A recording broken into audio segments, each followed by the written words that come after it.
আসসালামু আলাইকুম, কি খবর? সবাই কেমন আছেন? ইসলাম এগ্রোর নতুন একটা ভিডিওতে সবাইকে স্বাগতম। যে যেখান থেকে আমার ভিডিওটা প্লে করছেন সবাইকে জানাই অসংখ্য ধন্যবাদ। আমার ভিডিওটা প্লে করার জন্য যারা ফেসবুক থেকে দেখতেছেন অবশ্যই পেজটা ফলো দিয়ে রাখবেন, যারা ইউটিউব থেকে দেখতেছেন অবশ্যই চ্যানেলটা সাবস্ক্রাইব করে পাশের বেল আইকনটি বাজিয়ে দিবেন। আপনারা একটা লাইক, কমেন্ট, শেয়ারে আমি নতুন নতুন ভিডিও করতেও অনুপ্রাণিত হবে এবং আপনাদেরকেও বিভিন্ন বিষয়গুলো তুলে ধরতে পারবো আশা করি।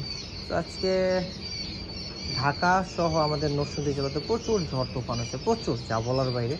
আমার খামারের অবস্থা লন্ডভন্ড করে দিচ্ছে, যে এই দিকটা দেখেন পর্দা টর্দা ছিঁড়া, উপরের তলার অবস্থা খুবই খারাপ অবস্থা, ভয়াবহ অবস্থা। এই পাখির এই অবস্থা, ভয়াবহ অবস্থা। তো যাদের এরকম একটা সিচুয়েশনের সৃষ্টি হয়, বৃষ্টি হয়, ইয়ে হয়, তখন আপনারা খামারের পর্দা বন্ধ রাখবেন, অবশ্যই বন্ধ রাখবেন। না হলে হচ্ছে আপনার ভিতরে যদি ছোট বাচ্চা থাকে, বিশেষ করে যেমন আমার এখানে অল্প বাচ্চা আছে, এর বয়স মাত্র হচ্ছে 12 কি 13 দিন হবে।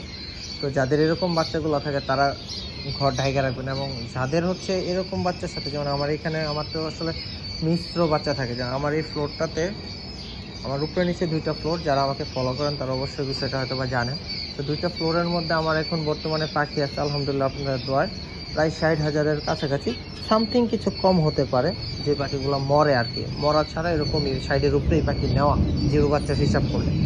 তো যার কারণে আমি দেখা গেছে এই ছোটো বাচ্চাগুলোর জন্য যদি আমি পর্দা নামায় রাখি, আমার ওই পাশে বড় বাচ্চা আছে ওইটার জন্য পর্দা উঠাইতে হয়। তো আমার আসলে ওইভাবে মেনটেন হইতেছে না, ভিতরের গ্যাসটা পারতেছে না, কারণ এই বাচ্চার গ্যাসের দরকার নাই। ওই বড় বাচ্চার গ্যাস থাকলে হচ্ছে আপনার দেখা গেছে কি হয়, এটা ঠান্ডা লেগে যায়, ঠান্ডা লেগে গেলে পরে মারাত্মক একটা সমস্যা হয়ে যায়। তো এই একটা সমস্যার ভিতরে আছি। যদি খামারগুলো আলাদা করা যায় তাহলে মনে হয় আমার মতে বেস্ট হইতো, কিন্তু আমার আসলে ওই ধরনের সুযোগ নেই। আমার যে পরিমাণে চাহিদা বা যে পরিমাণে উৎপাদন ক্ষমতা, এতে আমার এই অল্প জায়গায় হইতেছে না। তো আপনাদের দোয়া রাখবেন, ইনশাল্লাহ হয়তো বা আগামী সপ্তাহের দিকে ইসলাম একটা নতুন প্রজেক্ট চালু হয়ে যাবে। প্রায় 1,20,000 কোয়েল পাখি পালন করা যাবে, এরকম একটা সেট, 400 ফুট লম্বা, 30 ফুট পাশ। আর হচ্ছে এটার পাশাপাশি দোতলা একটা জায়গা আছে, এখানে আমরা 3,000 স্কোয়ার ফিট জায়গা আছে।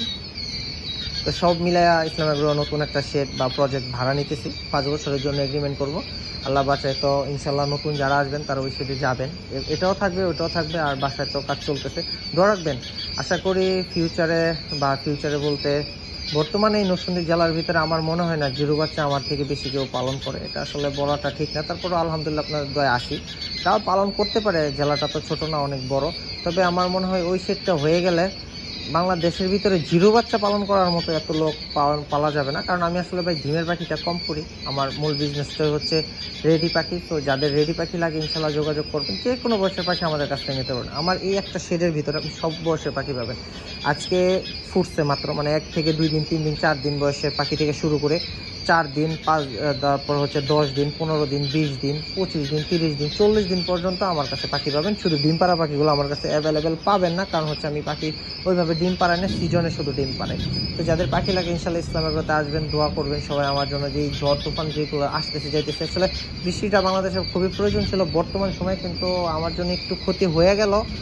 সবার লাভের হিসাব করে আমার ক্ষতিটা আসলে অতটা গায়ে লাগে না। সবাই দোয়া রাখবেন, ইসলাম এগ্রোর সাথে থাকবেন। যারা ফেসবুক থেকে দেখছেন অবশ্যই পেজটা ফলো দিয়ে রাখবেন। যে কোনো কিছু জানা থাকলে অবশ্যই আমাদের পেজে কমেন্টস করবেন অথবা মেসেজ দিবেন, ইনশাল্লাহ আমরা যথেষ্ট পরিমাণে হেল্প করার চেষ্টা করবো সবাইকে।